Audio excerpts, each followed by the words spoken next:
টকশোগুলোতে এক মূর্তিমান আতঙ্ক হয়ে দাঁড়িয়েছেন তিনি। তার ক্ষুরধরা যুক্তি তর্কে নাস্তানুবুদ হয়ে যান বাঘা বাঘা সব টকশোজীবীরা। শাহেদ আলম, জাহেদ, রনি, মনি, রুমিন, ফারহানারা তার কাছে দুধের শিশু। বলছি হালামলের ক্রেজ ব্যারিস্টার এস.এম. শাহরিয়ার কবিরের কথা। একসময়ের বাম ঘরানার এই আইনজীবী এখন ডানপন্থীদের সেরা ভয়েস। বাম, মুজিববাদী, শাহবাগীদের আতঙ্ক। যারা নিয়মিত তার টকশো দেখেন তারা খেয়াল করেছেন তার সামনের টেবিলে দলিল দস্তাবেজে ভরপুর থাকে। সংবিধান তো থাকেই, সাথে থাকে ওই দিনের বিষয়বস্তুর উপর সব রকমের তথ্য, নোট, উপাত্ত ইত্যাদি।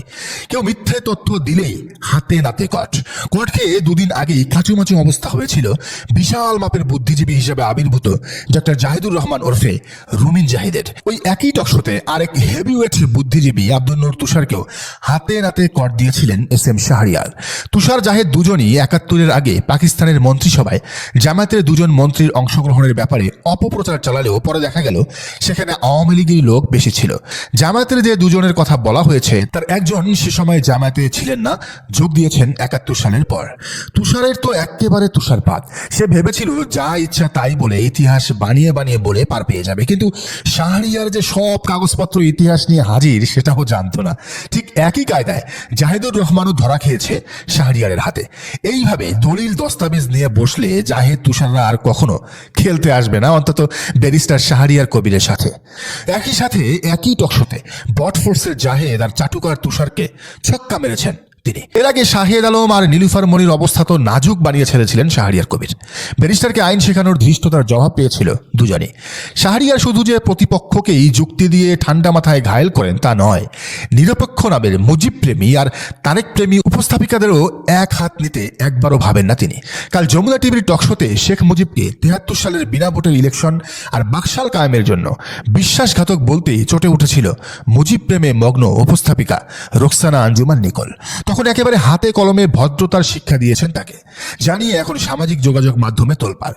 ভদ্র ভাষায় ইতিহাসের নিরেট সত্য তুলে ধরার জন্য প্রশংসায় ভাসছেন ব্যারিস্টার শাহরিয়ার কবির। মোহাম্মদ আলামিন নামের এক দর্শক লিখেছেন, যমুনা টিভি হলো যমুনা গ্রুপের একটা মিডিয়া উইং।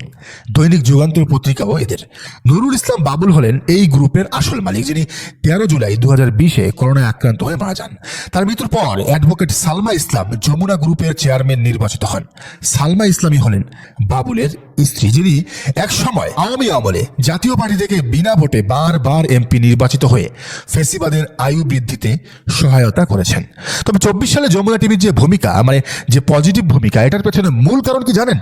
মূল কারণ হলো এই সালমা ইসলাম ঢাকার দোহার তথা ঢাকা ১ আসনে এমপি ইলেকশন করেছিলেন ২০২৪ সালের ইলেকশনে। সেখানে সালমান এফ রহমানের সাথে তার ব্যক্তিগত গ্রুপিং এর কারণে তিনি আওয়ামী লীগের উপর চটে যান, যার প্রভাব পড়েছিল, যার মূলত এই প্রভাবের কারণেই ২৪-এর যে আন্দোলন সেখানে যমুনা টিভি কিছুটা ভূমিকা পজিটিভ রেখেছে। তো সেই যমুনা টিভিতে চাকরি করা উপস্থাপিকা নিকোলের হৃদয়ে একটু মুজিব প্রেম থাকবে না তা কি করে হয়? সত্যি বলতে কি, এই নিকোল যখন অতিথিদের সাথে কথা বলে, প্রশ্ন করে, মনে হয় তার স্বামীর সাথে ঝগড়া করতেছে, একেবারে আওয়ামী স্টাইল। বাংলাদেশ অবশ্য এইটার নাম দিয়েছে সাংবাদিকতা। শেখ হাসিনা পালায়ে গেছে, কিন্তু তার খাসিলত বয়ে বেড়াচ্ছে এই নিকোল, কাজী জেসিন, খালেদ মহিউদ্দিনরা। এরা উপস্থাপনা করে না কাজ্জা করে, ফারাক করা মুশকিল, পার্থক্য করা মুশকিল, কঠিন ব্যাপার। এদের সাথে কোনো আলোচনায় যাওয়া যে কোনো ভদ্র মানুষের জন্য রীতিমতো রুচির ব্যাপার। একেবারে অখাদ্য করে চালালগিরি, অথচ নাম দিয়েছে জার্নালিজম, সাংবাদিকতা। নিকোল জেসিনদের একপেশে উপস্থাপনা নিয়ে দর্শকরা যে কতটা বিরক্ত তা উঠে এসেছে আশরাফ মাহমুদের লেখাতেও। তিনি বলছেন, ধীরে ধীরে মিডিয়াতে নব্য মুক্তিযোদ্ধা তৈরি হচ্ছে। আগে এই দায়িত্বে ছিলেন ফারজানা রূপা, নবনীতা চৌধুরী আর মুন্নি সাহারা, মানে ৭১ টিভির দালালরা। নতুন বাংলাদেশে মিডিয়ার মুক্তিযোদ্ধা বিভাগে একটা সংকট, নব্য মুক্তিযোদ্ধা তৈরি হচ্ছে। আগে এই দায়িত্বে ছিলেন ফারজানা রূপা, নবনীতা চৌধুরী আর মুন্নি সাহারা, মানে ৭১ টিভির দালালরা। নতুন বাংলাদেশে মিডিয়ার মুক্তিযুদ্ধ বস্তু থাকুক না কেন, মুক্তিযুদ্ধ নিয়ে ব্যবসা করাই লাগবে, মুক্তিযুদ্ধকে টানতেই হবে। অতীতে দেখতাম ফারজানা রূপারা এই কাজটি করত।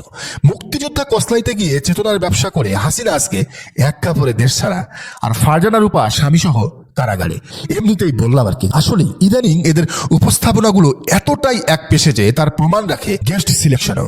3 জন অতিথি ডাকলে সেখানে একজন বিএনপির, আরেকজন সুশীল বেশধারী বিএনপি পন্থী বুদ্ধিজীবী, আর আরেকজন রাখে জামাতের। তাও জামাতের যারা ভালো বলেন, ভালো কথা বলেন, যুক্তিতর্ক তুলে ধরেন, তাদের এরা ডাকে না। আর উপস্থাপিকা নিজে তো বিএনপি পন্থী আছেন, মানে 4 জন থাকলে 3 জন বিএনপি আর 1 জন হলো জামাতের। কিন্তু শাহরিয়ার কবির এই জায়গায় একাই 100।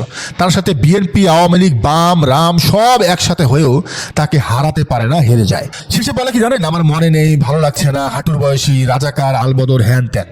তো জামাতের কপাল ভালো, তারা ব্যারিস্টার শাহরিয়ারের মতো একজন বোদ্ধাকে ইলেকশনের আগে টিভি টকশোতে পেয়েছে। না মানে টকশোতে একেবারে কেউ ছিল না এমন নয়, অ্যাডভোকেট শিশির মনির, মির্জা গালিবরা তো ছিলেন, তবে তারা হলেন একেবারে ভদ্র স্বভাবের, শান্ত স্বভাবের। জাহেদ, তুষার, রুমিন, মণি, নিকোল, জেসিনদের শায়েস্তা করা তাদের পক্ষে ছিল অসম্ভব। কিন্তু এই গ্যাপটা এবার পূরণ হয়েছে। রকচটা চেতনাবাজদের শায়েস্তা করতে আরেক রকচটা মাঠে এসেছে। তিনি আবার গলাবাজি করেন তা কিন্তু নয়, গলা উঁচু করে তথ্য দিয়ে সত্য বলে টুটি চেপে ধরেন, একেবারে ফুল স্টপ করে দেন সব কয়টারে। মুখ দিয়ে কথাই বের হয় না ওদের, গলা কাঁপে, বুক ধরপড় করে।